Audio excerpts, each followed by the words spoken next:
नमस्कार दर्शकों। आज हम आप सभी को कुबा जी केवल राम जी की कहानी सुनाएंगे। ये कहानी कुबा जी महाराज की है, जिनका नाम उनके गुरुदेव द्वारा केवल राम जी रखा गया था। वे एक कुम्हार थे। उन्होंने श्री कृष्णदास जी के सत्संग में जाना शुरू किया और उन्हें सदगुरु रूप में वरण किया। जाति से वे कुम्हार थे, लेकिन उनकी स्थिति महान संतों के समान हो गई थी। वे संतों की सेवा में लीन रहते थे। उन्होंने समझ लिया था कि संत सेवा ही भगवत कृपा का मुख्य साधन है। यदि संतों की आराधना की जाए तो उन्हें भगवान को प्राप्त करना सहज हो जाता है। कोई भी वैष्णव या संत उनके घर आता तो वे उनका आदरपूर्वक सत्कार करते। उनके घर में साधु संतों का आना जाना लगा रहता था। वे महीने में केवल 30 बर्तन बनाते थे और उनमें से रोज केवल एक ही बेचते थे। इस सीमित कमाई से ही वे अपने परिवार का भरण पोषण करते और शेष धन से संत सेवा करते थे। वे अधिक बर्तन इसलिए नहीं बनाते थे क्योंकि उनका मत था कि यदि हम अधिक व्यापार और सांसारिक गतिविधियों में उलझ जाएंगे तो हमारा मन आंतरिक भजन में नहीं लगेगा। एक दिन उनके घर में बहुत से संतों की मंडली आई, किंतु उनके घर में संत सेवा के लिए कोई व्यवस्था नहीं थी। उन्होंने पत्नी से कहा, अब हमें किसी से उधार लेना पड़ेगा। संत आए हैं और वे भूखे नहीं रह सकते। वे ये भी कर सकते थे कि संतों से हाथ जोड़कर विनम्रतापूर्वक कह देते कि उनके पास भोजन की व्यवस्था नहीं है, लेकिन उनके प्रेमी हृदय ने ये स्वीकार नहीं किया। उन्होंने सोचा, संतों की सेवा के लिए ऋण भी लेना पड़े तो कोई दोष नहीं। वे एक महाजन के पास गए और कहा, हमारे घर 20-25 संत आए हैं, हमें उनके लिए भोजन सामग्री चाहिए, कृपया हमें उधार दे दें, हम धीरे धीरे इसे चुका देंगे।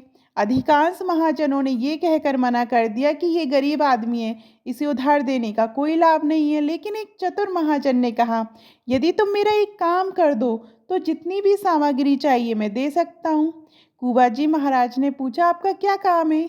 महाराज ने कहा, हमारे कुएं की खुदाई का काम रुका हुआ है, यदि तुम उसे पूरा कर सको तो मैं तुम्हें संत सेवा के लिए सामग्री दे दूंगा।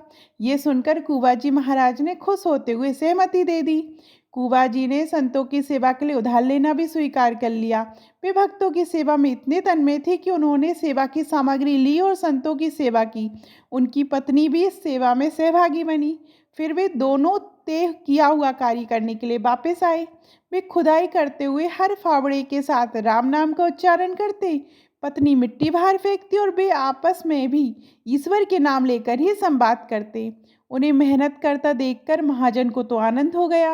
वह सोचने लगा कि थोड़ी सामग्री देकर उसने बहुत बड़ा कार्य करवा लिया। जैसे जैसे फावड़ा चलता, केवल राम जी सिया राम कहते, मिट्टी निकालकर तसले में रखते और संकेत में अपनी पत्नी से कहते, सिया राम, अर्थात उठाओ। फिर वे कहते सिया राम और वह मिट्टी उठाती। इस प्रकार वे दोनों एक एक कदम आगे बढ़ते।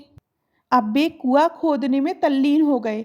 खुदाई के दौरान मिट्टी खिसकने लगी क्योंकि चारों ओर रेतीली मिट्टी थी। कुछ ही समय में हजारों मन मिट्टी खिसक गई। कुआं गहरा हो चुका था और अब बस पानी निकालने की देर थी कि अचानक ऊपर की पहाड़ी धंस गई और केवल राम जी मिट्टी के नीचे दब गए। मिट्टी इतनी तेजी से गिरी कि चारों ओर बस धूल ही धूल थी। अब किसी को भी यह संभव नहीं लग रहा था कि वे जीवित बचेंगे। उनकी पत्नी को समझाया गया कि अब कुछ संभव नहीं, लेकिन वे धैर्यवान थी। उन्होंने इसे प्रभु की इच्छा और अपने प्रारब्ध का फल माना। 1 महीने तक कोई भी उस स्थान के पास नहीं गया, क्योंकि ये एक बहुत ही दुखद घटना थी। 1 महीना बीत गया और तभी उधर से गुजरने वाले कुछ लोगों ने अचानक नाम ध्वनि सुनी, सिया राम सिया राम सिया राम। ये ध्वनि अत्यंत आनंददायक थी। जो भी उस स्थान के पास गया वह इस नाम की ध्वनि को सुनकर रोमांचित हो उठा। ये कोई साधारण ध्वनि नहीं थी, ये गहन आध्यात्मिक ऊर्जा से भरी हुई थी। यात्रियों ने यह भी सुना कि सिर्फ नाम ही नहीं बल्कि मृदंग और करताल की ध्वनि भी आ रही थी। उसी समय उधर से एक राजा गुजरा, जिसने भीड़ देखकर पूछा कि यहाँ क्या हो रहा है। लोगों ने बताया कि ये स्थान वह है जहाँ केवल राम जी कुआं खोद रहे थे और मिट्टी के नीचे दब गए थे। राजा ने ये सुनते ही आदेश दिया कि तत्काल खुदाई करवाई जाए। लोगों ने कहा कि इतनी गहरी मिट्टी के नीचे कोई जीवित कैसे रह सकता है, लेकिन नाम ध्वनि स्पष्ट रूप से सुनाई दे रही थी। जब मिट्टी हटानी शुरू की गई तो एक गुफा जैसी संरचना दिखाई दी। प्रभु की कृपा देखिए, जहाँ केवल राम जी बैठे थे, वहाँ मिट्टी नीचे तक नहीं गिरी थी, बल्कि ऊपर ही रुक गई थी। ये एक चमत्कार था। जब सभी ने देखा तो पाया कि केवल राम जी आरामदायक मुद्रा में बैठे हुए थे और जोर-जोर से सिया राम का जाप कर रहे थे। उनके पास सुंदर पात्र में भोजन रखा था और जल भी रखा हुआ था। प्रश्न ये था कि ये भोजन और जल वहाँ कैसे पहुँचा?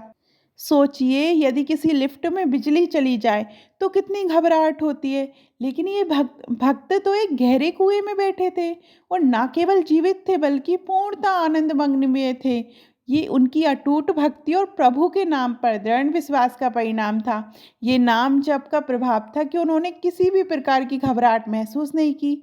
जो भक्त सच्चे मन से नाम जप करते हैं, उनका पालन पोषण स्वयं प्रभु करते हैं। जब खुदाई पूरी हुई तो सभी ने देखा कि केवल राम जी सुरक्षित थे।